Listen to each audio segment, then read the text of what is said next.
Hey guys, and welcome back to this channel. In this video, I'll be showing you guys how you can generate an AI image on CapCut.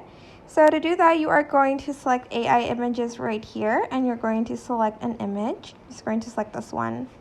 And here you can enter the prompts right here. I'm just going to type in Princess, Barbie, pink, dainty, elegant. There you go. I'm just going to press done and I'm going to select create. You can also adjust the intensity here. I have 3 free uses left. The rest you do need pro for it. Just going to generate the AI image here, and it does take, okay, it doesn't take a long time, but that's the AI image that they generated.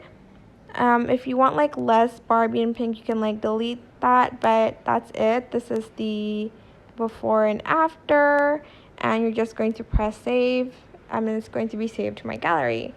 And that is it. I hope this tutorial was helpful for you guys. Don't forget to like, comment, share, and also subscribe to this channel if you haven't done that already. If you have any questions, just leave it in the comment section down below, and I will try my best to answer them all for you guys.